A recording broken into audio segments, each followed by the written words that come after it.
ধূমকেতুর চাপে Raghu Dakat. Hey guys, welcome to my channel. আমি মহারাজ। এখন আমরা কথা বলবো যে দেবদার এই বিষয়টাকে নিয়ে। বন্ধুরা, দেবদার এখন দেখো, কোনো বাড়ি কিন্তু আমরা এত বছর ধরে দেখে আসছি, দুর্গাপুজোর টাইমটা কিন্তু ক্রিসমাসের মতন ভালো দেবদার কোনোবারে যায় না।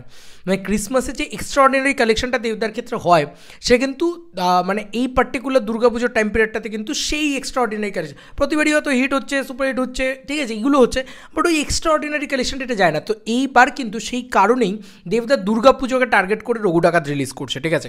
কারণ দেখো, দেবদা চাইলেই পারতেন রঘু ডাকাতকে ডিসেম্বরে নিয়ে যেতে, আর প্রজাপতিকে দুর্গাপুজো নিয়ে আসতে, কারণ শুটিং অলমোস্ট ডান হয়ে যাচ্ছে প্রজাপতির। মানে দুর্গাপুজো রিলিজ, মানে দুর্গাপুজোর আগে অনেক আগেই শুটিং ডান হয়ে যাচ্ছে, পোস্ট প্রোডাকশন করতে বেশি সময় লাগবে না এই ছবির। কিন্তু ইচ্ছা করলেই দাদা সেটা করতে পারতেন, কিন্তু দেবদা সেটা করেননি। কেন করেননি জানো? কারণ তার পুজো বক্স অফিসটাতেও 30 CR দরকার। তো এটা কিন্তু সম্ভব, জানো তো, এমন নয় যে অসম্ভব, এটাও সম্ভব, বলছি সব কথা। তবে হ্যাঁ, ধূমকেতুটা চলে এসে সমস্যা হচ্ছে ধূমকেতু রিলিজের মোটামুটি 40 to 42 ডেজের ভেতরেই দেবদার আরেকটা সিনেমা রিলিজ করবে, রঘু ডাকাত। তো এবার একটা বক্তব্য হচ্ছে, রঘু ডাকাত তো অনেক বড় ছবি, অনেক বড় মাউন্টিংয়ের ছবি, তাহলে ধূমকেতুর রিলিজের সময় সময় কেন রঘু ডাকাতের কিছু আসবে? এটাও তো সত্যি কথা। মানে আজকে ধূমকেতু কি কোনো ফেলনা ছবি তো নয়। তো এই ছবিটার ওপরে যদি রঘু ডাকাতের কিছু চলে আসে, তা ধূমকেতু হাইপটা তো কমবে শুধু। তাই ধূমকেতু রিলিজের সঙ্গে সঙ্গে রঘু ডাকাতের কিছু একটা আসবে, মানে অ্যাটাচ থাকবে আর কি, এরকমটা কিন্তু আমি শুনতে পাচ্ছি বিভিন্ন জায়গা থেকে। এবং যদি তুমি মানে দেবদার ট্র্যাক রেকর্ডটাকে ভালো করে দেখো, তাহলে দেবদাস সেটাই করে আসেন যে তাঁর পরবর্তী ছবির আপডেটটা তিনি, বা টিজারটা বা গ্লিমসেসটা যাই হোক, সেটা তিনি এতে দেন, এবং সেই গ্লিমসেস দেখলে ছিটকে যাবে মানুষ। তো ধূমকেতুর সাথে সেটা সম্ভবত অ্যাটাচ থাকবে, ঠিক আছে। এবার ধূমকেতু যারা দেখে বেরোবে তারা রঘু ডাকাতে গ্লিমসেস দেখে বেরোবে। আর ধূমকেতু রিলিজের পরবর্তীতেই কিন্তু দেবদা পুরোপুরি ফোকাস করবে রঘু ডাকাতের প্রমোশনে। ইয়েস, ওই 40 to 45 ডেজ, ওই টাইমটাতে কিন্তু দেবদা পুরোপুরি রঘু ডাকাতের প্রমোশন করবে। এবং লাস্ট 1 মান্থই কিন্তু অ্যাকচুয়ালিতে মানে খাদানের প্রমোশন হয়েছিল, প্রপার প্রমোশন। তার আগে কিন্তু আমরা খাদান নিয়ে খুব যে প্রমোশন হয়েছে বা হয়েছে, ইভেন্ট হয়েছে, দেখো যতক্ষণ না ইভেন্ট হচ্ছে, যতক্ষণ না বওয়াল হচ্ছে, দেবদার নিজে যাচ্ছেন, যতক্ষণ না দেবদার নিজে দাঁড়িয়ে প্রমোশন করছেন, ততক্ষণ কিন্তু সেটাকে প্রমোশন বলা চলে না। সোশ্যাল মিডিয়াতে তো অনেক কিছুই দেবদা পোস্ট করে যাচ্ছেন, এবার সেটাকে যদি প্রমোশন বলো, তাহলে হ্যাঁ সেটা প্রমোশন, বাকিদের তুলনায় তো সেটা প্রমোশন না।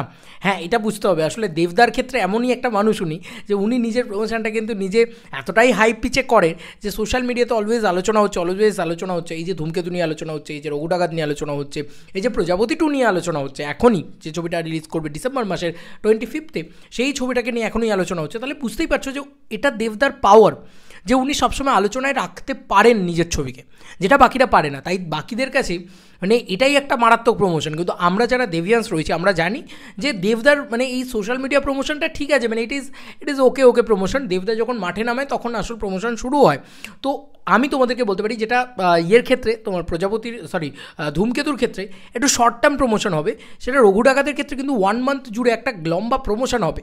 এবং আমরা যদি খুব ভালো করে লক্ষ্য করে দেখি, বেঙ্গল ট্যুরটাও কিন্তু 1 মান্থও হয়নি, মানে তারপরে শুরু হয়েছে, ঠিক আছে। 1 মান্থ ছিল না, তখন শুরু হয়েছে। এবং আমরা যদি দেখি, একদম ঘাড়ে হয়ে গেছিলো খাদানের ক্ষেত্রে। মানে খাদানের রিলিজের একদিন আগে মানে ট্রেলার আসছে, যেদিন রিলিজ সেদিনকে তার আগের দিন ট্রেলার আসছে, এরকম জিনিসপত্র আমরা দেখতে পেয়েছি, তাই না? ভালো করে মনে করে দেখো, এটা কিন্তু হয়েছে। তো এইটাই হচ্ছে ব্যাপার, প্রমোশন কিন্তু এভাবে দেবদা করেছিল। কারণ মানে লাস্টে গিয়েই এখন না মানুষের অ্যাটেনশন স্প্যানটা কম। এখন যদি তুমি মানে সেই একদম 6 মাস 8 মাস আগে থেকে প্রমোশন শুরু করে দাও, এটা করলে হবে না। এবং হ্যাঁ, খাদানের ক্ষেত্রে যেটা হয়েছিল, প্রি টিজার ইত্যাদি, এগুলো অনেক দিন আগে থেকে আসতে শুরু করেছিল, কিন্তু সেটা এখন করলে হবে না। কেন হবে না? এবার তুমি বলবে যে বস কেন, এটা তো ঠিক না, এটা তো কারণ দেবদার অলরেডি মানে ধূমকেতু ছবিটা রয়েছে। এবার তুমি এই প্রি টিজারটা দেখতে পেয়ে যাবে, তো ওয়েট ফর ইট। আমি তোমাদেরকে বলছি, ধূমকেতু প্রি টিজার, রঘু ডাকাতের প্রি টিজার তোমরা দেখতে পেয়ে যাবে সম্ভবত ধূমকেতু প্রিন্টের সাথে, সম্ভবত দেখতে পেয়ে যাবে। আর তখন তোমরা এক্সাইটমেন্টে কাঁপবে। এবং যদি আমরা ভালো করে লক্ষ্য করে দেখি, ধূমকেতু রিলিজ করছে কবে? 14 আগস্ট। আর 26 সেপ্টেম্বর আমি টেন্টেটিভ রিলিজ ডেট ধরছি রঘু ডাকাতের।